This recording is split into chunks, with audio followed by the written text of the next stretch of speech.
BRS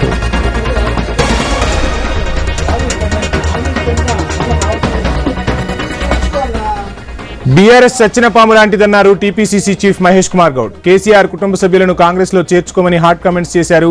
అవినీతి మరకలు ఉన్న వారిని హైకమాండ్ దగ్గరికి రానివ్వదన్నారు ఆయన. కేసీఆర్ కుటుంబం డ్రామాలు ఆడుతుందని మండిపడ్డారు మహేష్ కుమార్ గౌడ్.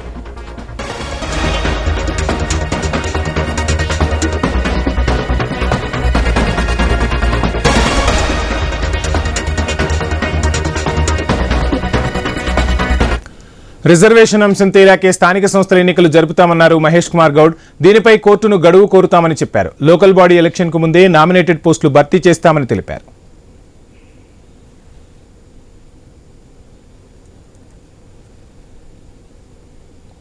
బీఆర్ఎస్ చచ్చిన పాము లాంటిదన్నారు టీపీసీసీ చీఫ్ మహేష్ కుమార్ గౌడ్. కేసీఆర్ కుటుంబ సభ్యులను కాంగ్రెస్ లో చేర్చుకోమని హాట్ కామెంట్స్ చేశారు.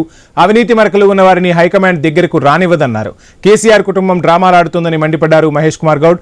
ఇక మహేష్ కుమార్ గౌడ్ కమెంట్స్ కి సంబంధించి ఫుల్ డీటెయిల్స్ మా ప్రతినిధి ఏవై స్వామి అందిస్తారు. స్వామి, వంశీ పిసిసి అధ్యక్షులు బొమ్మ మహేష్ కుమార్ గౌడ్ పిసిసి అధ్యక్షులుగా బాధ్యతలు స్వీకరించి ఏడాది అవుతున్న సందర్భంగా మీడియాతో ఈరోజు చిట్చాట్ చేశారు. తన ఏడాది పిసిసి అధ్యక్ష పదవి సంతృప్తినిచ్చిందని, ఆయన హయాంలో అనేక సంక్షేమ కార్యక్రమాలు ఈ ప్రభుత్వం ద్వారా ముందుకు తీసుకెళ్తున్నానని చెప్పేసి కూడా ఆయన అభిప్రాయం వ్యక్తం చేశారు. ఒకవైపు బీసీ రిజర్వేషన్లు కావచ్చు, వివిధ సంక్షేమ పథకాలకు సంబంధించిన విషయం కావచ్చు, వీటన్నిటి కూడా తన నాయకత్వంలో ముందుకు పోతున్నందుకు, రేవంత్ రెడ్డితో కలిసి పనిచేసి ప్రభుత్వాన్ని సక్సెస్ఫుల్ గా ముందుకు తీసుకెళ్తున్నందుకు ఆనందంగా ఉందన్న బొమ్మ మహేష్ కుమార్ గౌడ్ ఆ తర్వాత పలు రాజకీయ విషయాలు కూడా చర్చించారు.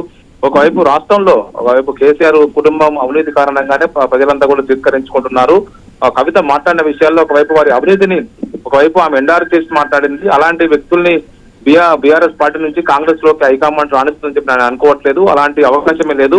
అవినీతి మార్కులు ఉన్న వ్యక్తుల్ని ఒకవైపు ఎవరిని కూడా కాంగ్రెస్ పార్టీలోకి చేర్చుకోదని చెప్పేసి ఆయన అయితే ఒకవైపు మాట్లాడడం జరిగింది. మొత్తానికైతే మహేష్ కుమార్ గౌడ్ వీటితో పాటు పలు మిగతా రాజకీయ అంశాలు కూడా ప్రస్తావించారు. తెలంగాణలో రానున్న రోజుల్లో కూడా ముఖ్యమంత్రి రేవంత్ రెడ్డి నాయకత్వంలోనే మేము ఎలక్షన్స్ వెళ్తాము. 5 సంవత్సరాలు ముఖ్యమంత్రిగా రేవంత్ రెడ్డి కొనసాగుతారు. ఆయన నాయకత్వంలో ప్రభుత్వం చాలా సక్సెస్ఫుల్ గా పనిచేస్తుందని అభిప్రాయపడ్డటువంటి మహేష్ కుమార్ గౌడ్ వచ్చే ఎలక్షన్స్ లో కూడా ఆయన నాయకత్వంలోనే ఒకవైపు పోరాడతామని చెప్పినటువంటి మహేష్ కుమార్ గౌడ్ నెక్స్ట్ ఎలక్షన్ తర్వాత ఎమ్మెల్యేలు ఎవరు కోరుకుంటే వాళ్ళే ముఖ్యమంత్రి అవుతారు. కాంగ్రెస్ పార్టీలో మాత్రమే బీసీ ముఖ్యమంత్రి అయ్యే అవకాశం ఉంది తప్ప వేరే పార్టీలో లేదని చెప్పేసి మాట్లాడినటువంటి ఒకవైపు మహేష్ కుమార్ గౌడ్ ఇదే అంశం సంబంధించి పలు అనేక విషయాలు కూడా ఆయన ప్రస్తావించడం జరిగింది. ఇటు కాళేశ్వరం కమిషన్ విషయంలో ఒకవైపు రాష్ట్రంలో ప్రజలంతా కూడా జరిగినటువంటి అవినీతిని గుర్తు చేసుకుంటున్నారు. ఒకవైపు ఇదే విషయం పైన ఒకవైపు రాష్ట్ర ప్రభుత్వం సిబిఐ ఎంక్వైరీ వేసింది. త్వరలోనే దోషులకు కఠినంగా శిక్ష పడుతుందని చెప్పేసి కూడా మాట్లాడినటువంటి మహేష్ కుమార్ గౌడ్ రాష్ట్రంలో యూరియా కొరతకు సంబంధించి కావచ్చు, మిగతా అన్ని విషయాలకు సంబంధించిన విషయాల్లో కేంద్ర ప్రభుత్వం కావాలని చెప్పేసి రాష్ట్రాన్ని ఇబ్బంది పెట్టడం కోసం ఇలా చేస్తుందని చెప్పేసి కూడా ఆయన మాట్లాడారు. దీంతో మరోవైపు ఇటు రాజకీయంగా రాష్ట్రంలో లోకల్ బాడీ ఎలక్షన్స్ లో ఇప్పుడే తొందరగా పడాల్సిన అవసరం లేదు. బీసీలకు రాజకీయ రిజర్వేషన్లు 42% సాధించుకునే వరకు మేము లీగల్ గా ఫైట్ చేసుకున్నాము.